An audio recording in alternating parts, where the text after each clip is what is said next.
I'm going to introduce a very, very important and very promising person, more than promising, very important. Why Bren Sambunathan becomes important. You see, we Tamils as a people, we are at a very interesting point of history, particularly in countries where we are substantially present. And one country is Canada, say, for example. I guess around 400,000 people. In Toronto alone, we have 300,000 Tamils.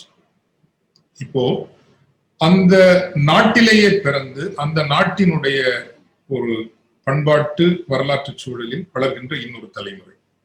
And it is a confident generation, very confident generation. அவர்கள் அந்த நாட்டுக்கென்று இருக்கக்கூடிய வாழையடி வாழையாக வந்த சமூகங்களோடு சமமாக இணைந்து செயல்பட முடியும் என்கின்ற தன்னம்பிக்கையோடு வருகிறார்.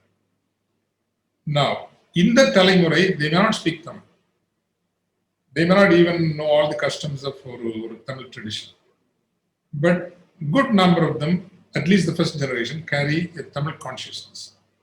That's why I have come to often use the word, we Tamils, almost some say we are 85 million, some say we are 90 million in the world, and some say we could be even 100 million Tamils in the world.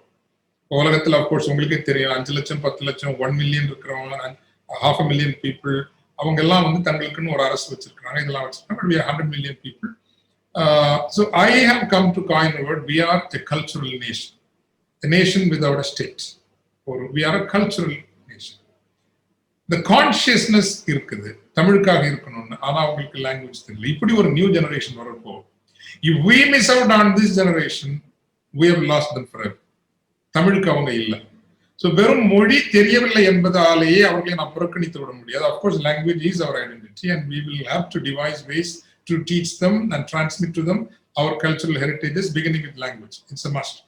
But how do we get them involved in this transition time so that they don't really completely go away from the cultural memories of being part of a Tamil ethos, and because we are an Aram-based ethos and we are a civilization.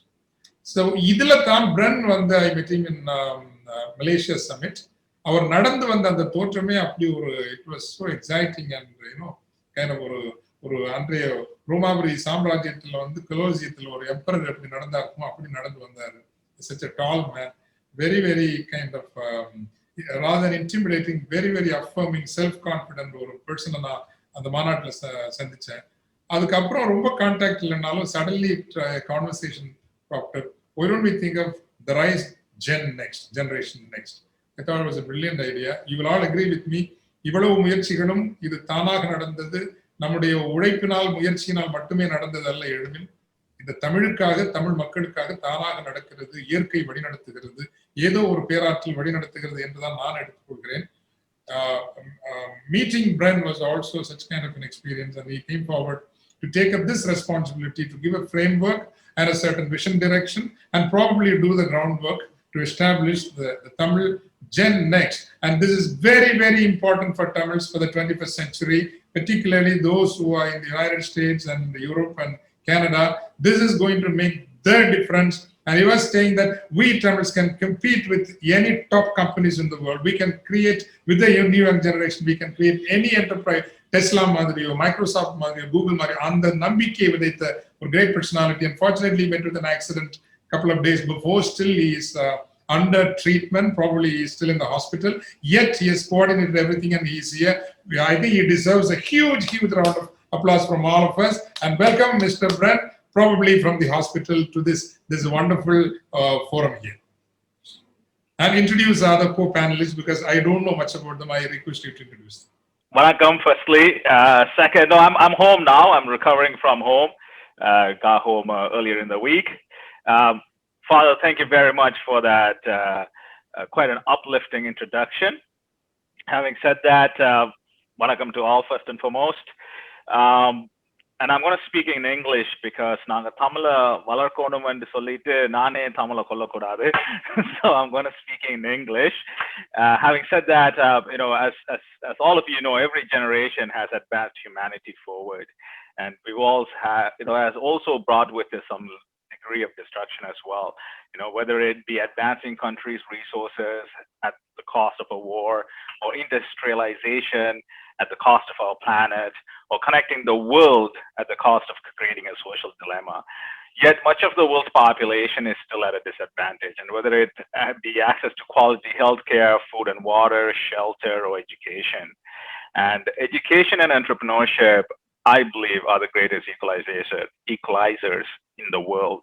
And we have seen it repeatedly time and time after again, regardless where you're from, what kind of history you had, where you were born, what nationality, race, or geographic region you're from. Education and entrepreneurship has played an integral role in bringing people to a standard of living that is beyond anything else. Hence, it is more important now than ever before in history to encourage, educate, and empower the next generation beyond just jobs or even merely entrepreneurship.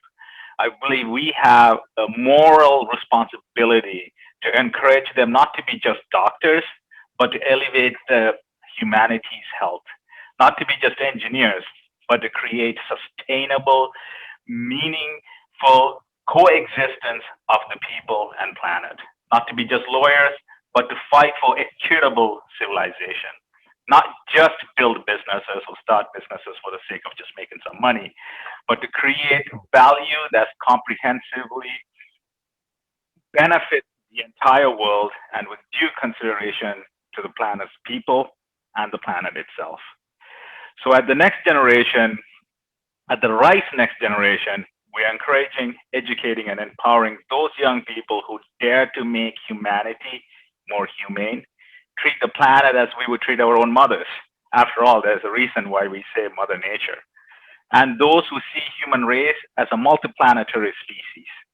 Entrepreneurship, by definition, is the pursuit of opportunity without regard to the resources currently controlled. And that's what makes entrepreneurship great. And that's what makes entrepreneurs a bit of a heroes, if you will. Now more than ever, there is an abundance of resources available to make it what you want with it. Hence, to assist in this regard, the Rice Next Generation, we are creating a network platform and programs to connect the next Tamil generation of entrepreneurs globally to assist with mentorship, advisory, fundraising, as well as, most importantly, connecting subject matter experts to start, grow, and scale ventures that has a due focus on elevating people and planet globally. And you may ask, well, how is that different from several of the other programs that are already in existence? Well, the difference is that we want to create a platform where we can connect Tamil entrepreneurs that are creating technology or inventing new innovations and inventions in, let's say, India or Sri Lanka or Singapore or Malaysia, with those from North America and Europe. And those from North America and Europe, connecting them with folks in Gulf countries and in South Asian countries, so that they can help each other build each other up, as well as their businesses, and add value to all human beings worldwide, not just the Tamil population. And that's where our focus will be. And as we flesh out this program more and more, we will obviously share those details with you, and we will look to you guys for supporting it, not just in introducing the program to the next generation of Tamil entrepreneurs, but also in supporting them gain a true foothold and success